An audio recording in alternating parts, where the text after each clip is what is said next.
ബഹുമാനമുള്ള സഹോദരങ്ങളെ, അല്ലാഹു റബ്ബുൽ ഇസ്സത്ത് നമുക്ക് പഠിപ്പിച്ചു തരുന്ന ഒരു കരാറാണ്, ബലിഷ്ഠമായ കരാർ. ഈ കരാർ ആരുടെ പേർക്കാ നമ്മൾ നിയത്ത് ചെയ്ത് പറയുന്നത്? ഉസവ്വിജുക അലാ മാ അമറല്ലാഹു തആല ബി. അല്ലാഹു കൽപ്പിച്ച ആ കൽപ്പന പ്രകാരം എൻ്റെ മകളെ നല്ല രീതിയിൽ നീ സംരക്ഷിച്ചു കൊള്ളാം എന്ന ആ ഒരു വാക്കിന്റെ അടിസ്ഥാനത്തിൽ ഞാൻ നിനക്ക് വിവാഹം കഴിച്ചു തരുന്നു. അതാണ് ഒന്നാമത്തെ പോയിന്റ്. ആ പോയിന്റിലേക്ക് കുറച്ച് സമയം ഭർത്താവിന്റെ കടമ ഞാൻ പറഞ്ഞു തരാം. രണ്ടാമത്തെ പോയിന്റ് പിന്നീട് ഇൻഷാ അല്ലാഹ്. മുആവിയത്ത് ഇബ്നു ഹൈദാർ റളിയല്ലാഹു തആല അൻഹു ബഹുമാനപ്പെട്ട സഹാബി തങ്ങളോട് ചോദിക്കുകയാണ്, മാ ഹഖ്ഖു സൗജതി അഹദിനാ അലൈഹി. നബിയേ, ഞങ്ങൾക്ക് ഞങ്ങളുടെ ഭാര്യമാരോടുള്ള ഉത്തരവാദിത്തവും കടപ്പാടും എന്താണ് ഹബീബേ? എന്തടിസ്ഥാനത്തിലാണ് ഒരു ചെറുക്കന്റെ കൈക്ക് പിടിച്ചൊരു ഉപ്പ പറയുന്നത്? അതിന്റെ കാരണം എന്ത്? അടിസ്ഥാനം എന്ത്? എന്താണ് കല്യാണം? എന്താണ് വിവാഹം? സഹാബത്ത് നബി തങ്ങളോട് ചോദിക്കുകയാ, മാ ഹഖ്ഖു സൗജതി അഹദിനാ അലൈഹി. ഞങ്ങളുടെ ഭാര്യമാർക്ക് അവരോട് ഞങ്ങൾ ചെയ്യേണ്ട ഉത്തരവാദിത്തവും കടപ്പാടുകളും എന്തൊന്ന് വിവരിച്ചു തരുമോ നബിയേ? ഒന്നാമത് നബി തങ്ങൾ പറഞ്ഞു, അൻ തുതിഇമഹാ ഇദാ തഇംത. നീ ഭക്ഷിച്ചാൽ അവളെയും ഭക്ഷിപ്പിക്കണമേ, നീ കഴിച്ചാൽ നീ കുടിച്ചാൽ അവളെയും കുടിപ്പിക്കണമേ, അവളെയും നീ കഴിപ്പിക്കണമേ.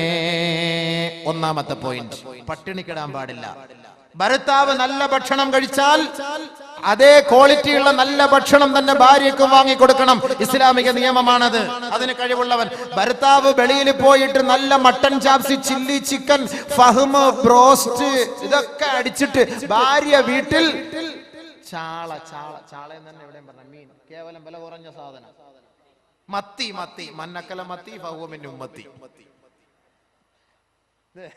മത്തി കഴിക്കുന്നവൻ എന്റെ ഉമ്മത്തി പെട്ടവനാണെന്ന് പറഞ്ഞാൽ. അപ്പൊ മത്തി, അതാണ് ഈ മത്തിന്റെ സ്വഭാവം. ഈ പെണ്ണുങ്ങൾക്ക് ഈ മത്തി കൊടുത്തിട്ടല്ലേ അത് വരുന്ന മത്തി എന്ന് പറഞ്ഞാൽ കർണാടകയിൽ അങ്ങ് ദൂരെ വിജയവാഡ എന്നൊക്കെ വരുമ്പോ തന്നെ മൂന്നാം പാത്തിയൊക്കെ കഴിഞ്ഞതായിരിക്കും. പോസ്റ്റ്മോർട്ടം ഒക്കെ ചെയ്ത് കുടലൊക്കെ വെളിയിൽ കിടക്കുക. അതൊക്കെയാണ് നമ്മുടെ താത്താമാര് തിന്നുക. നമ്മളോ ഇച്ചാമാരോ വല്ല ഹോട്ടലില് ഫ്രഷ് സാധനം 87 വരട്ടെ, AK-47 വരട്ടെ, അത് നല്ല ഉണ്ടയുള്ളതാക്കി തരട്ടെ, അങ്ങോട്ട് അത് വെച്ചിട്ട് ഇങ്ങനെ അങ്ങോട്ട് കണ്ടിച്ച് തിന്നിട്ടാണ് ഈ മത്തി തിന്നുന്ന ഈ പെണ്ണിന്റെ അടുക്കൽ പോണത്. ഇത് ന്യായമാണോ? ഇത് ന്യായമാണോ? ഇവിടെ എനിക്കറിയില്ല കേട്ടോ. ഇവിടെ അടിച്ചുപൊളി ചാപ്പാട് ഇത് കാണുമ്പോഴേ എനിക്ക് തലവെരുപ്പാണ്. ഞാനിവിടെ വരുമ്പോൾ ആദ്യം പറയും, എനിക്കിതൊന്നും വേണ്ട, എനിക്ക് കഞ്ഞി മാത്രം മതിയേ. കാരണം ഇത് കണ്ട് എൻ്റെ തല പെരുത്തുപോയി. ഇവിടുത്തെ ഫ്രിഡ്ജിലൊക്കെ എപ്പോഴും കോഴിക്കാൽ ഇങ്ങനെ നീണ്ടിരിക്കുകയാണ്, മോർച്ചറിയിലുള്ള സാധനം ഇരിക്കുന്നത് പോലെ. ഈ സാധനം ഇങ്ങനെ നിറച്ച് ഇവിടുത്തെ ഒക്കെ ഫ്രിഡ്ജ് നിറച്ചിരിക്കുക. കോഴിക്കാലിന്റെ കാര്യം ഉസ്താദ് രാത്രി 12 മണിക്ക് പറഞ്ഞാൽ നമ്മുടെ ഭാര്യമാരോട്, പക്ഷെ പൂളയുടെ കാര്യം പറഞ്ഞാൽ നടക്കൂല. ഈ സാധനം ഏറ്റവും വില കുറഞ്ഞ സാധനത്തിന് വിലയില്ല, വില കൂടിയ സാധനം ഏത് സമയത്തും ഒക്കെ. അപ്പൊ ഇവിടുത്തെ കാര്യം എനിക്കറിയില്ല. അതുകൊണ്ട് ഭർത്താക്കന്മാർ മനസ്സിലാക്കേണ്ടത്, ഭാര്യയ്ക്ക് ഇഷ്ടമുള്ള തൃപ്തിപ്പെട്ട ഭക്ഷണം കൊടുക്കണം. നബി തങ്ങളുടെ വാക്കാണ്, നീ കഴിച്ചാൽ അവളെയും കഴിപ്പിക്കും. നീ പട്ടിണിയാണോ? അവളും പട്ടിണി കിടക്കണം.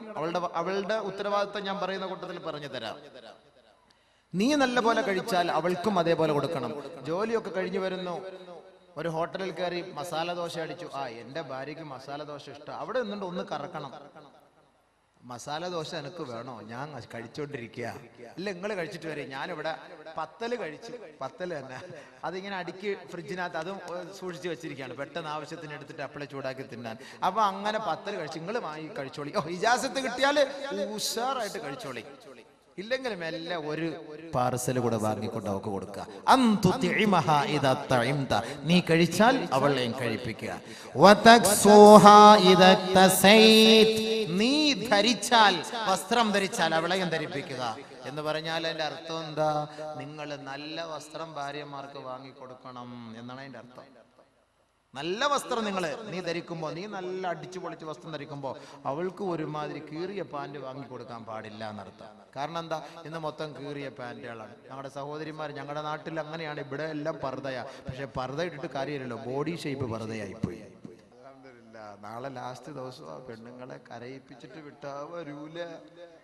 നാളെ ഉണ്ട് വിഷയം, നാളെ ഉണ്ടല്ലോ. നാളെ മരിപ്പിച്ചിട്ടല്ലേ വിടുള്ളൂ എല്ലാരെയും. ഇൻഷാ അല്ലാഹ് നിങ്ങളൊന്ന് ഇരുന്ന് തന്നാ മതി. എത്ര പാവം കിട്ടി മൊത്തം? ലാസ്റ്റ് ബില്ല് കൊടുക്കും ഇത് കഴിച്ചിട്ട്. അപ്പോ രണ്ടാമത്തെ ഉത്തരവാദിത്തം ഭർത്താവിന്റെ ഇഷ്ടാനുസരിച്ചുള്ള വസ്ത്രമാണ്. അല്ല നീ പോയിട്ട് ഷോപ്പിംഗ് ചെയ്യലല്ല വേണ്ടത്. ഇന്ന് അങ്ങനെയാണ് നമ്മുടെ ഈ കണ്ണൂര്, തലശ്ശേരി, കാസർഗോഡ് അങ്ങനെ ആയിരിക്കും അല്ലേ. കണ്ണൂർ ഞാൻ പഠിച്ചതുകൊണ്ടാണ് ഞാൻ പറയുന്നത്. തലശ്ശേരിയിലൊക്കെ പഠിച്ചില്ല. അവളങ്ങനെ അങ്ങോട്ട് വിളിക്കുക, വണ്ടി വിളിക്കുക, കയറ്. അവൾക്ക് അങ്ങനെ എന്തായിരിക്കും അതിന്റെ അവസ്ഥ എന്ന് ഞാൻ പറഞ്ഞു തരാം. ഞാൻ ആയത്ത് ഹദീസ് പോയി തന്നെ പറയുള്ളൂ. ഞാൻ വെറുതെ ഞാൻ പറയില്ല, മനസ്സിലായിക്കോ. നബിതങ്ങളുടെ വാക്ക്. സ്വർഗത്തിൽ പോണോ?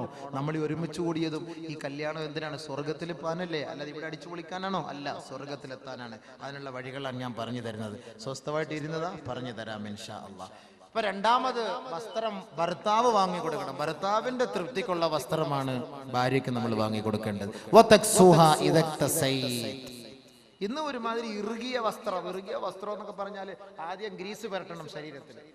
ഗ്രീസ്, വണ്ടിയുടെ ഗ്രീസ് പറ്റല്ലേ താഴോട്ട് പോകുള്ളൂ. അത്രയ്ക്ക് ഇറുകിയ വസ്ത്രങ്ങളാണ് ഇന്ന് നമ്മുടെ സഹോദരിമാര് ധരിക്കുക. ഒന്നാമത് കൊടും ചൂട്. കാസർഗോഡ് ജില്ലയിൽ, ഞങ്ങളുടെ നാട്ടിൽ നല്ല മഴ. അള്ളാഹു ഈ നാട്ടിൽ നീ മഴ കൊടുക്കണേ പടച്ചവനെ. വെള്ളമില്ല, പള്ളിയിലൊന്നും വെള്ളമില്ല. പരിപാടി ഞങ്ങൾക്ക് ഒരു ദിവസം ക്യാൻസൽ ആയാലും കുഴപ്പമില്ല, നീ നല്ല മഴതാ പടച്ചവനെ. റബ്ബേ, റഹ്മാനായ റബ്ബേ. അത് സങ്കടരാമ്യം പറയൂല. അതെന്താ നിങ്ങൾ ആമ്യം പറയാത്ത? നമ്മുടെ അബ്ബാസിക്ക നിങ്ങളെന്താ ആമ്യം പറയാത്ത? മഴയുടെ കാര്യം പറഞ്ഞപ്പോ ഞാൻ ഇന്ന് തുടക്കത്തിലെ ദുആയിരുന്നു മഴയ്ക്ക് വേണ്ടി. അള്ളാഹു ഭയങ്കര ചൂട്, അള്ളാഹു നീ മഴ നൽകണേ പടച്ചവനെ. അത് വലിയ അനുഗ്രഹമാണ് റഹ്മാനെ. ഈ ആയിരങ്ങൾ ഒരുമിച്ച് കൂടി ഈ പുണ്യമായ സദസ്സിൽ അവരുടെ ബർക്കത്ത് കൊണ്ട്, ഈ ഇൽമിന്റെ ബർക്കത്ത് കൊണ്ട് റഹ്മാനെ ഈ നാട്ടിൽ നീ മഴയും വെള്ളവും നൽകി അനുഗ്രഹിക്കണേ റബ്ബേ. നിന്റെ കുതിരത്ത് കൊണ്ട് നീ അനുഗ്രഹിക്കണേ റബ്ബേ. വെള്ളമില്ല പടച്ചവനെ.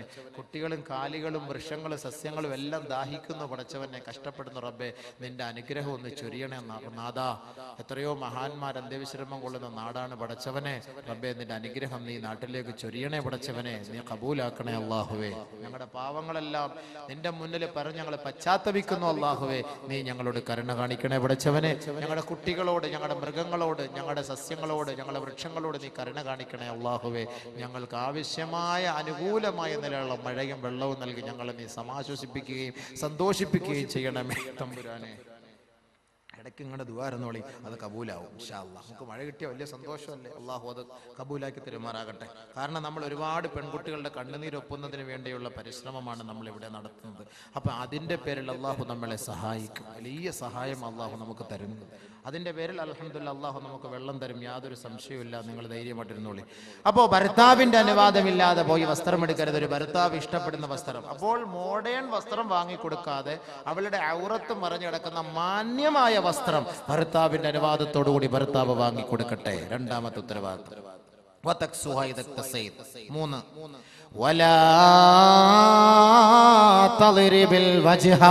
അവളുടെ മുഖത്ത് നീ അടിക്കരുതേ, അവളെ വേദനിപ്പിക്കരുതേ. അടി ഇവിടെ ഉണ്ടോന്ന് അറിയില്ല. അടി ഞങ്ങളുടെ നാട്ടിലൊക്കെ അടിയുണ്ട് ഭാര്യയ്ക്ക്. കാരണം എന്ന് പറഞ്ഞാൽ ചില സന്ദർഭങ്ങളിൽ ഓക്ക് രണ്ട് കൊടുത്താലേ പറ്റുള്ളേ. അത്രയ്ക്ക് പ്രശ്നങ്ങളാണ്. ഉമർ റളിയല്ലാഹു തആല അൻഹു വീരനായിരുന്നു, വില്ലനായിരുന്നു. ഉമർ റളിയല്ലാഹു അൻഹുവിന്റെ ഭാര്യ ഉമറിനോട് കയർത്ത് സംസാരിക്കുമായിരുന്നു. മക്കക്കാരികളായ പെൺകുട്ടികൾ ഭർത്താക്കന്മാരോട് കയർത്ത് സംസാരിക്കുമായിരുന്നു. ഒരു ദിവസം മഹാനായ ഉമർ റളിയല്ലാഹു അൻഹു ഹബീബായ റസൂലുള്ളാഹി തങ്ങളുടെ സവിധത്തിൽ കടന്നു വന്നുകൊണ്ട് പറയുകയാണ്, യാ റസൂലല്ലാഹ് ദഇർനൻ നിസാഉ അലാ അസ്വാജിഹിൻ. ഭർത്താക്കന്മാർ, ഈ നാട്ടിലുള്ള ഭാര്യമാർ തന്റെ ഭർത്താക്കന്മാരുടെ മേൽ കയർത്തു സംസാരിക്കുന്നു നബിയെ. അതുകൊണ്ട് അവരെ അടിക്കാൻ അനുവാദം നൽകണം ഹബീബേ. അവരെ അടിക്കാനുള്ള അനുവാദം അവിടുന്ന് നൽകണം യാ റസൂലല്ലാഹ്. ഉമർ റളിയല്ലാഹു തആല അൻഹു പറയേണ്ട താമസം നബിയുനാ റസൂലുള്ളാഹി തങ്ങൾ ഫറഖസ ബിളർബിഹിൻ, ഭർത്താക്കന്മാർക്ക് ഭാര്യമാരെ അടിക്കാനുള്ള അനുവാദം നൽകി. തട്ടിക്കോ ഉമർ റളിയല്ലാഹു അൻഹു. ഉമർ റളിയല്ലാഹു അൻഹുവിന് അങ്ങനെ അനുവാദം കിട്ടിയാല് വിടുവോ? സാധനം ആരാ അത്? കാഞ്ഞങ്ങാട്ട് നിന്ന് കാസർകോട്ടേക്ക് ഉമർ റളിയല്ലാഹു അൻഹു വരുന്നു. കാസർകോട്ട് നിന്ന് കാഞ്ഞങ്ങാട്ടേക്ക് ശൈത്താൻ വരുന്നു പറഞ്ഞാല് ശൈത്താൻ കാസർകോട്ട് നിന്ന് മംഗലാപുരം വഴി നേരെ ബാംഗ്ലൂരോ മൈസൂറോ ചാടിക്കളയും. കാരണം എന്താ? ഉമറിനെ പേര് കേട്ടാ തന്നെ പേടിയാ ശൈത്താൻ. ആ ഉമർ റളിയല്ലാഹു അൻഹുവിന്റെ കൈപ്പത്തിയുമായി വരികയാണ്. എന്തിന്? അടിക്കാൻ. കൊടുത്തില്ല അടി ഭാര്യമാരെ. ആടി മക്കാരായ സഹാബാക്കള് മുഴുവൻ അങ്ങോട്ട് തുടങ്ങി ആടി ഭാര്യമാരെ. എന്ന് പറഞ്ഞാൽ കയർത്ത് അങ്ങോട്ട് സംസാരിക്കണം. ഇന്നും അറബിച്ച് പെണ്ണുങ്ങളുടെ സ്വഭാവം അറിയോ? ഗൾഫിൽ പോകുന്ന പെൺകുട്ടികൾ, ഗൾഫിൽ പോകുന്നവർക്കറിയാം അവിടുത്തെ പെണ്ണുങ്ങളുടെ സ്വഭാവം.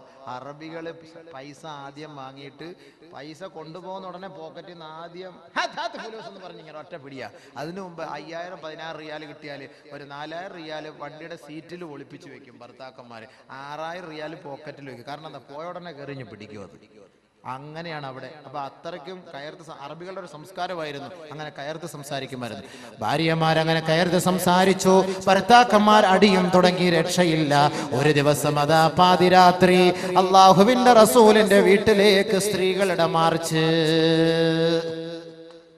ജാനു അല്ല ആദ്യം മാർച്ച് ചെയ്തത്, ജാനു ഒന്നും അല്ല ആദ്യം മാർച്ച് ചെയ്തത്. അട്ടപ്പാടിയിലെ ജാനുവാണോ മാർച്ച് ചെയ്തത്, നിങ്ങൾ അറിഞ്ഞോ? അല്ലല്ലല്ല. ലഖദ് താഫ ബിആലി ബൈതി മുഹമ്മദിൻ സ്വല്ലല്ലാഹു അലൈഹി വസല്ലം യഷ്കൂന അസ്വാജഹുൻ.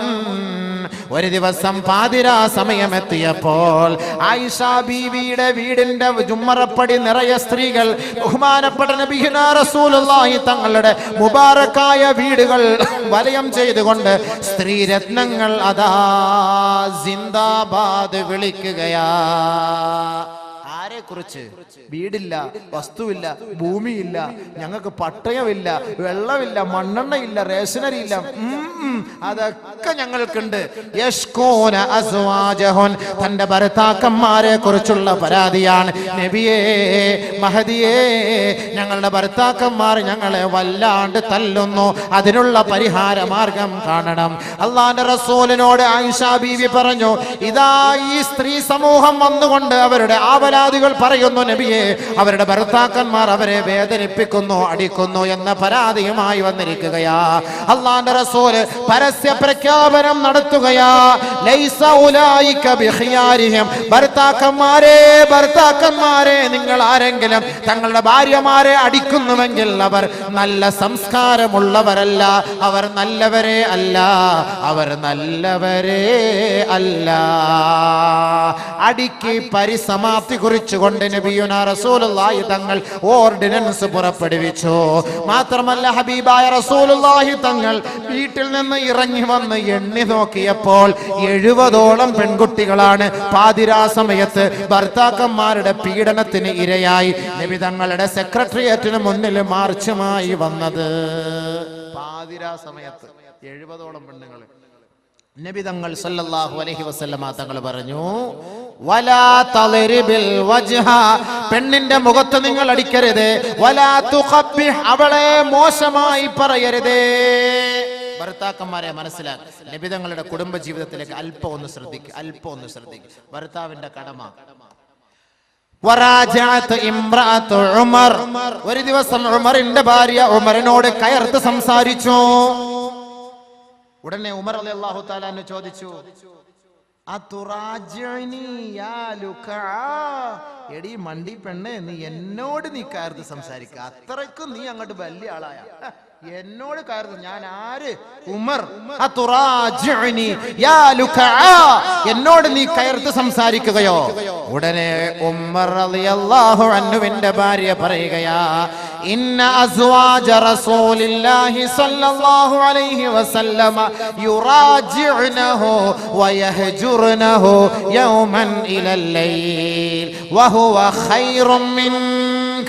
നിങ്ങൾ പോ മനുഷ്യ. നബി തങ്ങളുടെ ഭാര്യമാർ അവര് അള്ളാന്റെ റസൂലിന്റെ മുന്നിൽ കയർത്ത് സംസാരിക്കുന്നു, അവരോട് ഒരു ദിവസം വരെ മിണ്ടാതെ ഇരിക്കുന്നു. നിങ്ങളെക്കാൾ എത്രയോ പോരിശമുള്ള മനുഷ്യനാ ആ മനുഷ്യന്റെ ഭാര്യമാര്, അവരോട് കയർത്ത് സംസാരിക്കുന്നത്. പിന്നെ നിങ്ങൾ പോയി മനുഷ്യ. എന്റെ മകളെയാണ് നബിതങ്ങൾ വിവാഹം കഴിച്ചത്, ഹഫ്സ. എന്റെ മകൾ നബിതങ്ങളോട് കയർത്ത് സംസാരിക്കുകയോ? പെട്ടെന്ന് ചിന്ത വന്നതാണ്, അല്ല ഭാര്യയെ താക്കീത് ചെയ്യാൻ നിന്നില്ല. നബിതങ്ങളുടെ ഭാര്യയായ ഹഫ്സ ബീവി നബിതങ്ങളോട് കയർത്ത് സംസാരിക്കുകയോ? അള്ളാഹുവിന്റെ റസൂലിന്റെ പ്രിയപ്പെട്ട തോഴനായ ഉമർ റളിയല്ലാഹു അൻഹു പരസ്യമായി വിളിച്ചു പറഞ്ഞു, ഖാബത്ത് ഹഫ്സതു വഖാബത്ത് ഹഫ്സതു വഖസിറത് ഇൻ തുറാജഅതുഹു. നബീന റസൂലുള്ളാഹി തങ്ങളുടെ പ്രിയപ്പെട്ട ഭാര്യ ഹഫ്സ, എന്റെ മകൾ അവള് തൊലഞ്ഞത് തന്നെ, അവള് നശിച്ചത് തന്നെ, അവൾ നബി തങ്ങളോട് കയർത്ത് സംസാരിച്ചിട്ടുണ്ടെങ്കിൽ തൊലഞ്ഞത് തന്നെ. നേരെ ഉമർ റളിയല്ലാഹു തആല അൻഹു ബഹുമാനപ്പെട്ട പ്രവാചകന്റെ സവിധത്തിലേക്ക് ഹഫ്സ ബീവിയുടെ വീട്ടിലേക്ക് ഉമർ റളിയല്ലാഹു അൻഹു കടന്നു വരികയാണ്.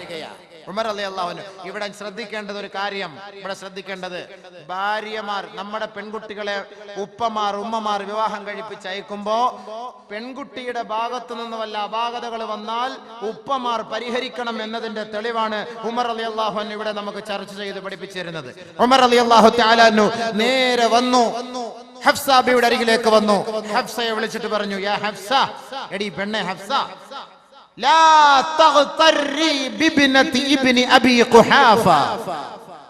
ആയിഷ എന്ന് പറയുന്ന അബൂ ഖുഹാഫയുടെ മകൻ അബൂബക്കറിന്റെ മകൾ ആയിഷ നിന്നെ വഞ്ചിതയാക്കാതിരിക്കട്ടെ. ഫഇന്നഹാ ഹിബ്ബു റസൂലില്ലാഹി സ്വല്ലല്ലാഹു അലൈഹി വസല്ലം. അവൾ നബി തങ്ങളുടെ പ്രിയങ്കരിയാണ്. ഒരുപക്ഷെ ആയിഷ ബീവി നബി തങ്ങളോട് കയർത്ത് സംസാരിച്ചിരിക്കാം. അത് കണ്ടിട്ട് ഉമറിന്റെ മകൾ ഹഫ്സ, നീ നബി തങ്ങളോട് കയർത്ത് സംസാരിച്ചു പോകരുത്. വഖവഫഹ അനിൽ മുറാജഅ. ഉമർ റളിയല്ലാഹു തആല അൻഹു ഹഫ്സ ബീവിയെ താക്കീത് ചെയ്തു, ഭയപ്പെടുത്തി. ഇനി മേലിൽ നബി തങ്ങളോട് കയർത്ത് സംസാരിക്കുകയോ നബി തങ്ങളോട് ഒരാവശ്യം ഉന്നയിക്കുകയോ ചെയ്യരുത്. നിനക്ക് ആവശ്യമുള്ളത് എന്താണോ അത് നീ എന്നോട് ചോദിക്കുക, ഞാൻ നിനക്ക് വാങ്ങിത്തരാം. നബി തങ്ങളോട് നീ ചോദിക്കാൻ പാടില്ല. ഉമർ റളിയല്ലാഹു തആല താക്കീത് ചെയ്തു. ആയിഷ ബീവി നബി തങ്ങൾ ഭയങ്കര ഗുലാനത്വ, ഭയങ്കര മഹബത്ത, ഭയങ്കര സ്നേഹം, ലവ് ബേർഡ്സ് പോലെ ഭയങ്കര മഹബത്ത. ബാക്കിയുള്ളവരുടെ മുഹബത്ത് ഇല്ല എന്നല്ല അതിന്റെ അർത്ഥം, അത് മനസ്സിലാക്കണം. ചില ആളുകൾക്ക് ചിലരോട് ഇത്തിരി മുഹബത്ത് ഉണ്ടല്ലോ, അത് എത്രത്തോളം ഒക്കെ ആണെങ്കിലും വലൻ തസ്തതിഉ അൻ തഅദിലു ബൈനൻ നിസാഇ വലൗ ഹറസ്തും. നിങ്ങൾ എത്ര ആഗ്രഹിച്ചാലും എല്ലാരെയും അങ്ങോട്ട് ഒരേപോലെ അങ്ങോട്ട് അഡ്ജസ്റ്റ് ചെയ്ത് കൊണ്ടുപോകാൻ അത് ഇത്തിരി ബുദ്ധിമുട്ടാണ്. പക്ഷേ ബാഹ്യമായ നിലയിൽ എല്ലാവരെയും ഒരേ കണ്ണുകൊണ്ടായിരിക്കും നബി തങ്ങൾ കണ്ടിട്ടുള്ളത്, കാണുന്നത്, പ്രവർത്തിച്ചിട്ടുള്ളത്.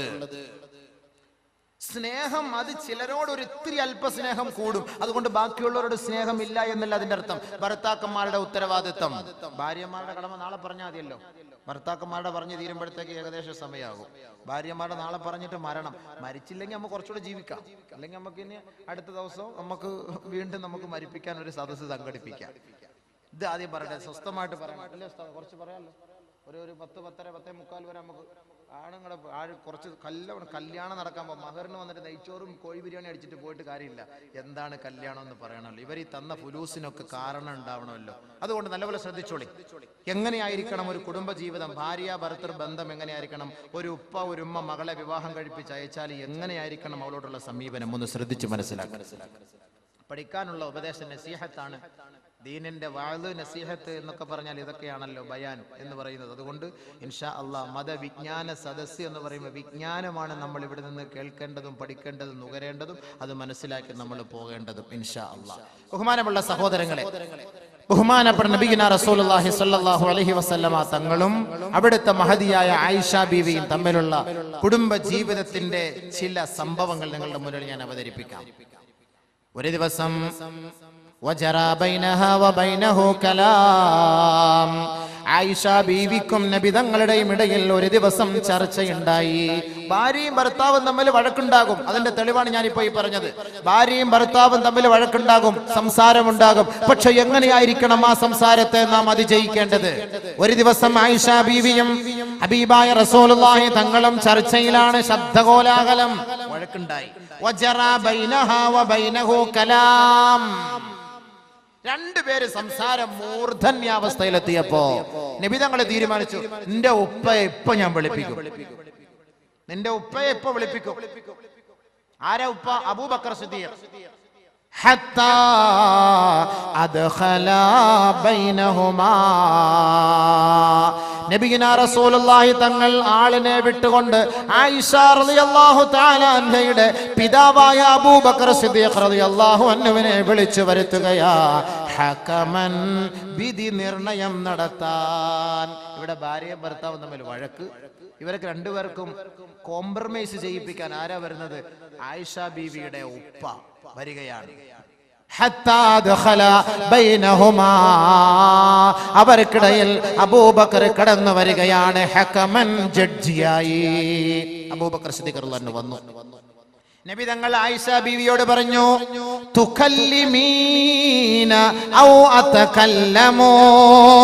ബഹുമാനപ്പെട്ട പ്രവാചകൻ സല്ലല്ലാഹു അലൈഹി വസല്ലമ തങ്ങൾ തന്റെ പ്രിയപ്പെട്ട പത്നിയുമായുള്ള വഴക്കൽ ശണ്ടകൂടലിൽ ആയിഷ ബീവിയോട് അല്ലാഹുവിന്റെ റസൂൽ പറഞ്ഞു, നിന്റെ ഉപ്പ വന്നിട്ടുണ്ട്, നീ സംസാരിക്കണോ അതോ ഞാൻ സംസാരിക്കണോ?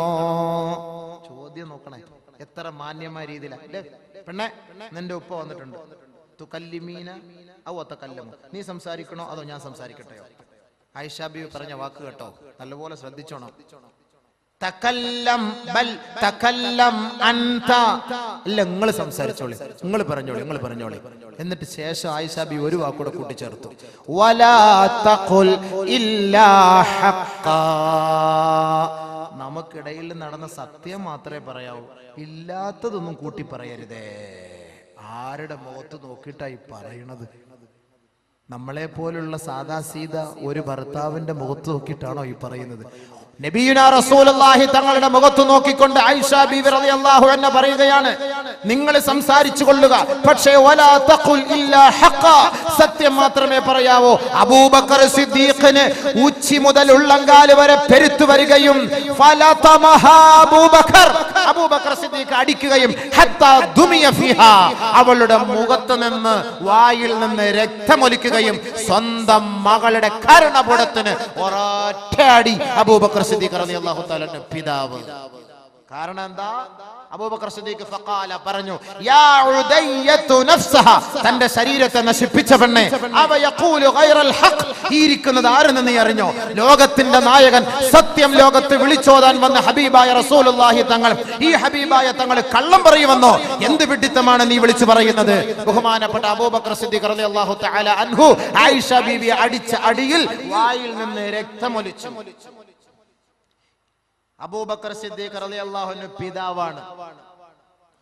ബഹുമാനപ്പെട്ട നബിയും തന്റെ ഭാര്യയുമായ ആയിഷയുമായിട്ട് ശണ്ടേല വഴക്കിലാണ്. അബൂബക്കർ വാപ്പ മകളെ അടിച്ചു. ഫസ്തജാറത്ത് ബിറസൂലില്ലാഹി സ്വല്ലല്ലാഹു അലൈഹി വസല്ലം, നബിയുനാ റസൂലുള്ളാഹി തങ്ങളെ വന്ന് ആയിഷ ബീവി സഹായത്തിനു വേണ്ടി അഭയം തേടി. ഇവിടെ നമ്മൾ ചിന്തിക്കേണ്ടത് എന്താണ്? നമ്മുടെ ഉപ്പ മകളുടെ സാന്നിധ്യത്തിൽ, മരുമകന്റെ സാന്നിധ്യത്തിൽ മകളെ അടിച്ചാലും ആ മകൾ സഹായത്തിന് പോകുന്നത് ഉപ്പയോടോ ഉമ്മയോടോ ആയിരിക്കും, ഭർത്താവിനോട് പോലെ. കാരണം എന്താ? ഭർത്താവോട് വഴക്കല്ലേ, പിന്നെ അങ്ങനെ പോയി കഴിഞ്ഞാൽ പിന്നെ അവന്റെ ഭാഗത്ത് അടി കിട്ടൂലേ? ഈ ആയിഷ ബീവി നബി തങ്ങളുമായുള്ള ബന്ധം സുദൃഢമാണ് എന്നതിന്റെ തെളിവാണ്. സ്വന്തം പിതാവ് ആയിഷ ബീവി അടിക്കുകയും വായിൽ നിന്ന് രക്തമൊലിക്കുകയും ചെയ്തപ്പോൾ അല്ലാഹുവിന്റെ റസൂലിന്റെ സവിധത്തിൽ വന്ന് കെട്ടിപ്പിടിച്ച് അഭയം തേടി. നബിയുനാ റസൂലുള്ളാഹി തങ്ങളുടെ മുതുകിന് പിറകിൽ വന്ന് ഒളിച്ചിരുന്നു ആയിഷ ബീവി. ശേഷം നബിയുനാ റസൂലുള്ളാഹി തങ്ങൾ അബൂബക്കർ സിദ്ദീഖിനെ നോക്കിയിട്ട് പറഞ്ഞു, യാ അബൂബക്കർ ലം നദ്ഉക ഹാദാ വലം അർദ്നാ മിൻക ഹാദാ, നിങ്ങളിൽ നിന്ന് ഇത് നമ്മൾ പ്രതീക്ഷിച്ചില്ല കേട്ടോ, നിങ്ങളെ ഇതിനു വേണ്ടി വിളിച്ചിട്ടില്ല. വണ്ടി വിട്. നമ്മുടെ നാട്ടിലാണെങ്കിലോ നമ്മുടെ ഭാര്യയെ നമ്മുടെ ഉപ്പ വന്ന് അടിച്ചാൽ കൊടുക്ക് അമ്മോഷൻ തന്നെ വിളിക്കണം, മാമാന്ന് പറയൂല, അമ്മോഷൻ അല്ലെ, കൊടുക്ക് അമ്മോശം, നല്ലപോലെ കൊടു, ഞാൻ മട്ടൻ ബിരിയാണി വാങ്ങി തരാം, കൊടു, രണ്ടെണ്ണം കൊടു, നല്ല അടിപൊളി, അതല്ലേ പറയുള്ളൂ. നബിയുനാ റസൂലുള്ളാഹി തങ്ങൾ എന്താ പറഞ്ഞത്? ലം നദ്ഉക ഹാദാ, ഞങ്ങൾക്കിടയിൽ ഒരു കോംപ്രമൈസ് ചെയ്യാൻ ഞങ്ങളെ വിളിച്ചു, ഈ പെണ്ണിനെ അടിക്കാൻ ഞങ്ങളെ വിളിച്ചിട്ടില്ല. വലം ഉരിദ്നാ മിൻക ഹാദാ വലം നുരിദ്നാ മിൻക ഹാദാ, ഇത്ര ഞങ്ങൾ പ്രതീക്ഷിച്ചില്ല കേട്ടോ, ഇങ്ങനെ അടിക്കാൻ പാടില്ല. ബഹുമാനപ്പെട്ട ആയിഷ സിദ്ദീഖ റളിയല്ലാഹു തആല അൻഹ ചിരിച്ചു, സന്തോഷിച്ചു. നബിയെ, ഞാൻ ഒരു മണ്ടിപ്പെണ്ണ് എന്തെങ്കിലും ഒന്ന് കാട്ടിയതിന്റെ പേരിൽ ഇങ്ങനെ അങ്ങോട്ട് ദേഷ്യപ്പെട്ടാലോ? എന്നാലും അവിടെ അള്ളാന്റെ റസൂല് ആയിഷ ബീവിയെ തലോടുകയാണ് ചെയ്തത്. ഭർത്താവ് ഭാര്യയും തമ്മിലുള്ള രഹസ്യം ഉപ്പാന്റെ മുന്നിൽ പരസ്യപ്പെടുത്താൻ ആ കുടുംബം തയ്യാറായില്ല. ഇതേപോലെ മറ്റൊരു സന്ദർഭത്തിൽ ആയിഷ റളിയല്ലാഹു തആല അൻഹ പറഞ്ഞു നബി തങ്ങളെ വഖാലത്ത് മററതൻ ഉഖ്റ ഫീ കലാമിൻ ഗളബത് അവൾ ദേഷ്യപ്പെട്ട ഒരു സന്ദർഭത്തിൽ നബിയുനാ റസൂലുള്ളാഹി സ്വല്ലല്ലാഹു അലൈഹി വസല്ലം തങ്ങളെ നോക്കിയിട്ട് പറഞ്ഞു അൻതല്ലദീ തസ്അമു അന്നക നബിയുല്ലാഹ് ഓ നിങ്ങളുടെ പത്രാസ് കണ്ടാൽ നിങ്ങൾ അങ്ങ് നബിയാണെന്നുള്ള പത്രാസിൽ നിങ്ങൾ എന്നോട് അങ്ങനെ ദേഷ്യപ്പെടണ്ട ആയിഷ ബിബി റളിയല്ലാഹു അൻഹ ചൂടാവുകയാണ് നബിയോട് ഒരു ഭാര്യ ഭർത്താവിനോട് അപ്പോൾ ഭർത്താവ് ഏത് കോലത്തിലായിരുന്നു ഫതബസ്സമ റസൂലുള്ളാഹി സ്വല്ലല്ലാഹു അലൈഹി വസല്ലം നബി തങ്ങൾ അതൊക്കെ പുഞ്ചിരിച്ചോളൂ നബിയുടെ മുഖത്ത് നോക്കിട്ട് പറഞ്ഞു നിങ്ങളുടെ പത്രാസ് കണ്ടങ്ങൾ നബിയാന്നുള്ള പവർ കൊണ്ടിട്ട് നിങ്ങൾ അങ്ങനെയോട് ചൂടാവണേ നമ്മളടുത്ത് പറയില്ലേ ഓ നിങ്ങൾ വലിയ എഞ്ചിനീയർ ആയിരിക്കാം നിങ്ങൾക്ക് വലിയ ഒരു 100 ഏക്കർ വസ്തു കാണും കേട്ടോ നിങ്ങൾക്ക് ഇപ്പോൾ കാഞ്ഞങ്ങാട് ബസ് സ്റ്റാൻഡൊക്കെ നിങ്ങളുടെ സ്വന്തം പേർക്കുള്ളവർക്ക് എന്നോട് നിങ്ങൾ ഇങ്ങനെ ചൂടാവേണ്ട കാര്യമില്ല എന്ന് ഒരു ഭാര്യ നമ്മുടെ മുഖത്ത് നോക്കി പറഞ്ഞാൽ പല്ല് കാണുവോ വായില് നമ്മുടെ മുഖത്ത് നോക്കി സംസാരിച്ചാൽ നബി തങ്ങളുടെ മുഖത്ത് നോക്കിയിട്ട് പറയുക ആയിഷ ബിബി അൻതല്ലദീ തസ്അമു അന്നക നബിയുല്ലാഹ് നിങ്ങൾ വലിയ നബിയാണെന്നുള്ള പവറിൽ എന്നോട് ചൂടാവരുത് കേട്ടോ നബിയുനാ റസൂൽ തങ്ങൾ ഫതബസ്സമ പുഞ്ചിരിച്ചു അവിടെ പുഞ്ചിരിക്കാതെ തിരിച്ചടിക്കാൻ നിന്നാൽ ആ കുടുംബ ബന്ധം എന്തായിരിക്കും ഒരു ഭർത്താവ് ചെയ്യേണ്ട ഉത്തരവാദിത്തമാണ് ഒരു ഭാര്യ ഇങ്ങനെ അങ്ങോട്ട് ചൂടായെന്നും പറഞ്ഞിട്ട് ഓളെ എടുത്തിട്ട് അങ്ങനെ അടിക്കലല്ല വേണ്ടത് നമ്മൾ കല്ലി വല്ലി ഇത്തിരിയൊക്കെ മണ്ടി പെണ്ണ് മറ്റൊരു സംഭവം പറയട്ടെ ബഹുമാനമുള്ള സഹോദരങ്ങളെ ഒരു ദിവസം ആയിഷ റളിയല്ലാഹു തആല അൻഹ ബഹുമാനപ്പെട്ട അവിടുത്തെ മാതാവിന്റെ സവിധത്തിൽ റസൂലുള്ളാഹി സ്വല്ലല്ലാഹു അലൈഹി വസല്ലമ തങ്ങളുടെ നെഞ്ചിൽ ഒരടി വദഫഅത് ഫീ സദ്രി റസൂലില്ലാഹി സ്വല്ലല്ലാഹു അലൈഹി വസല്ലം അല്ലാഹുവിന്റെ റസൂലിന്റെ നെഞ്ചിൽ ഒരടി അടിച്ച ആയിഷ റളിയല്ലാഹു തആല അൻഹ ഫസബറത്ഹാ ഉമ്മുഹാ ഉടനെ ആയിഷ റളിയല്ലാഹു തആല അൻഹയുടെ മാതാവ് ആയിഷ ബീവിയെ ശകാരിക്കുകയാണ് ചെയ്തത് ഫസബറത്ഹാ ഉമ്മുഹാ എടി പെണ്ണേ നീ ആരുടെ നെഞ്ചിൽ അടിച്ചത് നബിയുനാ റസൂലുള്ളാഹി തങ്ങളുടെ നെഞ്ചിൽ അടി കൊടുത്ത ആയിഷ ബീവി അടിക്കാന്ന് പറഞ്ഞാൽ വേദനിപ്പിച്ചിട്ടല്ല ഒരു തെള്ള് അല്ലെങ്കിൽ ഒരു അമർത്ത് ഒരു നെക്ക് അങ്ങനെ കൊടുക്കുക